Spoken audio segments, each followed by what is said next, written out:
Hello, friend. I'm Sue. Thanks for joining me for today's Bible reading for January 4th. I'm reading Genesis 12 through 15 from the World English Bible, and may God open the eyes of our understanding to his word today in Jesus' name. Chapter 12, verse 1. Now Yahweh said to Abram, "Leave your country and your relatives and your father's house and go to the land that I will show you. I will make of you a great nation. I will bless you and make your name great. You will be a blessing. I will bless those who bless you, and I will curse him who treats you with contempt. All the families of the earth will be blessed through you." So Abram went as Yahweh had told him. Lot went with him. Abram was 75 years old when he departed from Haran. Abram took Sarai his wife, Lot his brother's son, all their possessions that they had gathered, and the people whom they had acquired in Haran, and they went to go into the land of Canaan. They entered into the land of Canaan. Abraham passed through the land to the place of Shechem, to the oak of Moreh, it's Moreh. At that time, Canaanites were in the land. Yahweh appeared to Abram and said, "I will give this land to your offspring." He built an altar there to Yahweh, who had appeared to him. He left from there to go to the mountain on the east of Bethel and pitched his tent, having Bethel on the west and Ai on the east. There he built an altar to Yahweh and called on Yahweh's name. Abram traveled, still going on toward the south. There was a famine in the land. Abram went down into Egypt to live as a foreigner there, for the famine was severe in the land. When he had come near to enter Egypt, he said to Sarai, his wife, "See now, I know that you are a beautiful woman to look at. It will happen that when the Egyptians see you, they will say, 'This is his wife.' They will kill me, but they will save you alive. Please say that you are my sister, that it may be well with me for your sake, that my soul may live because of you." When Abram had come into Egypt, Egyptians saw that the woman was very beautiful. The princes of Pharaoh saw her and praised her to Pharaoh, and the woman was taken into Pharaoh's house. He dealt with Abram for her sake. He dealt well with Abram for her sake. He had sheep, cattle, male donkeys, male servants, female donkeys, and camels. Yahweh afflicted Pharaoh and his house with great plagues because of Sarai, Abram's wife. Pharaoh called Abram and said, "What is this that you have done to me? Why didn't you tell me that she was your wife? Why did you say she is my sister, so that I took her to be my wife? Now therefore, see your wife, take her, and go your way." Pharaoh commanded men concerning him that they escorted him away with his wife and all that he had. This is so interesting to me because this isn't the only time this happened. We'll see that later on. And you can imagine, Pharaoh, he's a tough guy. He's serious. And when he told him, "There's your wife, take her and go," he wasn't just, appealing to Abram. He was serious and he was mad. And I think it's interesting that God intervened because this is really kind of just in the beginning of the Lord taking Abram, setting him apart, and enacting his plan, right, to make a chosen people out of him and Sarah. And he wasn't going to let anything interfere with that. And this is a pattern we see throughout Scripture. God's plan is it's going to be fulfilled no matter what. Now, inside of that, does God always get his will and his way inside of things? No. No. Definitely not, or the word wouldn't be in the mess it's in right now. But it's interesting that in this part, you see that principle where God is going to have his plan, and don't get in between him and what he's trying to do. You're gonna feel it, right? That's true on large and small scale. Chapter 13, verse 1. Abram went up out of Egypt, he, his wife, and all that he had, and Lot with him, into the south.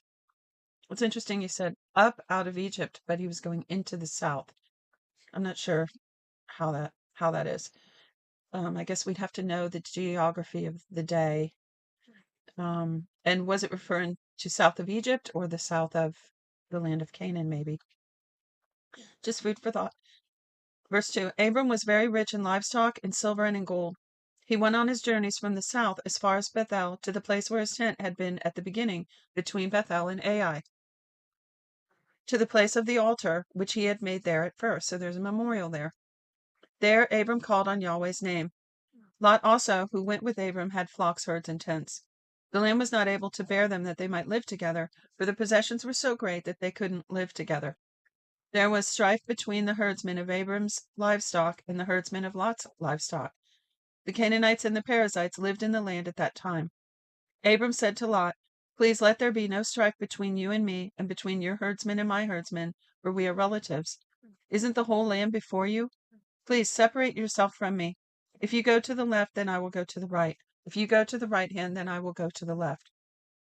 Lot lifted up his eyes and saw all the plain of the Jordan, that it was well watered everywhere, before Yahweh destroyed Sodom and Gomorrah, like the garden of Yahweh, like the land of Egypt, as you go to Zoar. So Lot chose the plain of the Jordan for himself. Lot traveled east, and they separated themselves from one another. Abram lived in the land of Canaan, and Lot lived in the cities of the plain, and moved his tent as far as Sodom. Now the men of Sodom were exceedingly wicked and sinners against Yahweh. Yahweh said to Abram after Lot was separated from him, "Now lift up your eyes and look from the place where you are, northward and southward, eastward and westward, for I will give all the land which you see to you and to your offspring forever. I will make your offspring as the dust of the earth, so that if a man can count the dust of the earth, then your offspring may also be counted. Arise, walk through the land in its length and in its width, for I will give it to you." Abram moved his tent and came and lived by the oaks of Mamre, which are in Hebron, and built an altar there to Yahweh. So there's another memorial he built. 14 verse 1. In the days of Amraphel, king of Shinar, Arioch, king of Elasar, Chedorlaomer, king of Elam, and Tidal, king of Goim, they made war with Bera, king of Sodom, Birsha, king of Gomorrah, Shinab, king of Admah, Shemeber, king of Zeboim, and the king of Bela, also called Zoar. All these joined together in the valley of Siddim, also called the Salt Sea. They served Chedorlaomer for 12 years, and in the 13th year they rebelled. In the 14th year, Chedorlaomer, and the kings who were with him came and struck the Rephaim, these are giants, in Ashtaroth, Karnaim, the Zuzim in Ham, the Emim in Shavev Kirithaim, and the Horites in Mount Seir, to El Paran, which is by the wilderness. Boy, that was a mouthful. Verse 7. They returned and came to En Mispat, also called Kadesh, and struck all the country of the Amalekites, and also the Amorites that lived in Hazazon Tamar. The king of Sodom and the king of Gomorrah, king of Admah, the king of Zeboim, and the king of Bela, also called Zoar, went out, and they set the battle in array against them in the valley of Siddim, against Chedorlaomer, king of Elam, Tidal, king of Goim, Amraphel, king of Shinar, and Arioch, king of Elasar, 4 kings against 5. Now the valley of Siddim was full of tar pits, and the kings of Sodom and Gomorrah fled, and some fell there. Those who remained fled to the hills. They took all the goods of Sodom and Gomorrah and all their food and went their way. They took Lot, Abram's brother's son, who lived in Sodom, and his goods, and departed. One who had escaped came and told Abram the Hebrew. Well, that's interesting. They called him a Hebrew there. I've never noticed that before. Anyway, one who escaped came and told Abram the Hebrew. At that time he lived by the oaks of Mamre, the Amorite, brother of Eshcol, and the brother of Aner. They were allies of Abram. When Abram heard that his relative was taken captive, he led out his 318 trained men born in his house and pursued as far as Dan. So see, that tells you they weren't just wandering. They were, well, of course, they were surviving, so they had to be taking care of their livestock, butchering the meat, whatever else, if they were gatherers or if they farmed, but also they were training as military. So they weren't cavemen, right? Like we picture, not at all. They were intelligent and they were developed in their own fashion. They may not have had our technology, but nobody did until recent century, right? Okay, so trying to kind of get a context here and a setting. So it says, he led out his 318 trained men born in his house and pursued as far as Dan. He divided himself against them by night, he and his servants, and struck them, and pursued them to Hobah, which is on the left hand of Damascus. He brought back all the goods, and also brought back his relative Lot and his goods. and the women also, and the other people.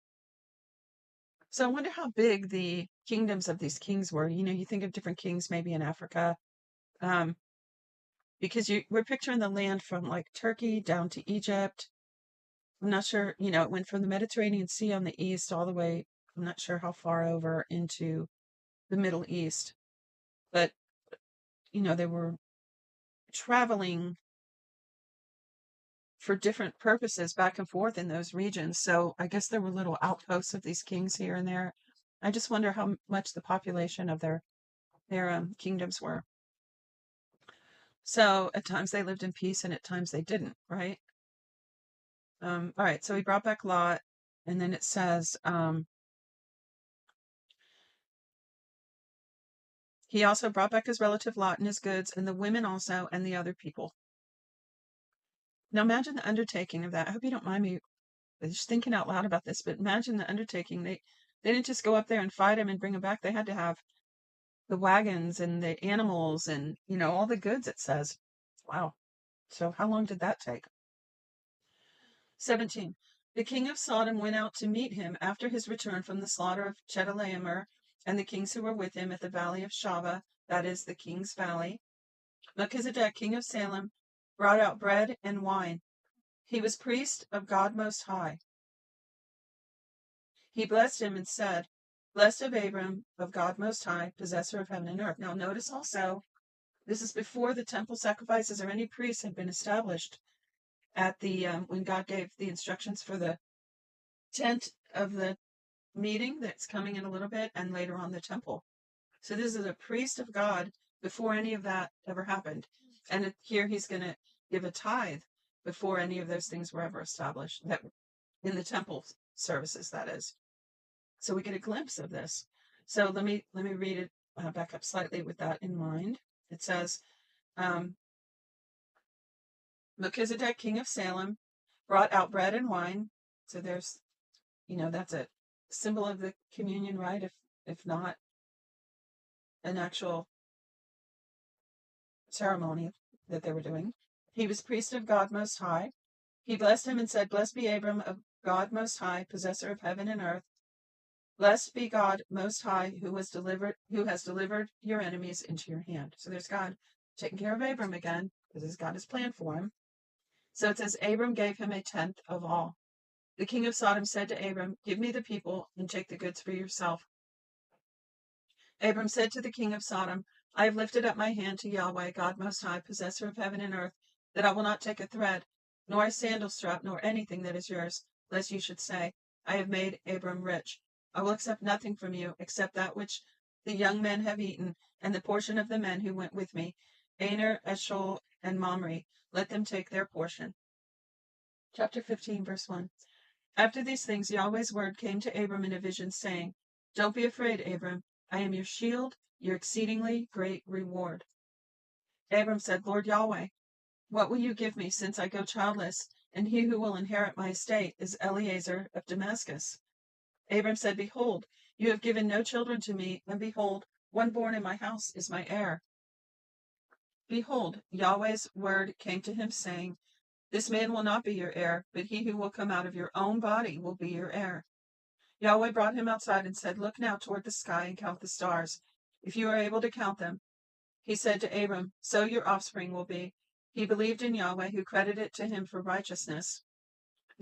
We can look forward to Hebrews, where it talks about Abram's faith and references this scripture right here, that his belief in God was accounted to him as righteousness. He chose to believe what God said.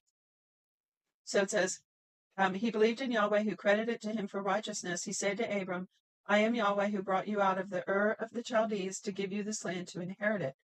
He said, Lord Yahweh, how will I know that I will inherit it? He said to him, Bring me a heifer, 3 years old, a female goat, 3 years old, a ram, 3 years old, a turtle dove, and a young pigeon. He brought him all these and divided them in the middle and laid each half opposite the other. But he didn't divide the birds. The birds of prey came down on the carcasses, and Abram drove them away. When the sun was going down, a deep sleep fell on Abram. Now terror and great darkness fell on him. He said to Abram, Know for sure that your offspring will live as foreigners in a land that is not theirs, and will serve them. They will afflict them 400 years. I will also judge that nation whom they will serve. Afterward they will come out with great wealth, but you will go to your fathers in peace. So that's when they were taken to Egypt and they came out, right? They plundered the Egyptians when they came out, if you know that story. If you don't, we're going to read it in a little bit later on in Genesis. That's with Moses in the Red Sea. So here's the prophetic utterance about that.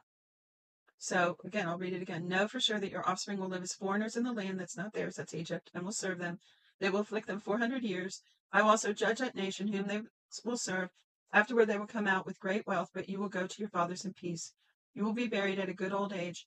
In the 4th generation they will come here again, for the iniquity of the Amorite is not yet full. It came to pass that when the sun went down and it was dark, behold, a smoking furnace and a flaming torch passed between these pieces.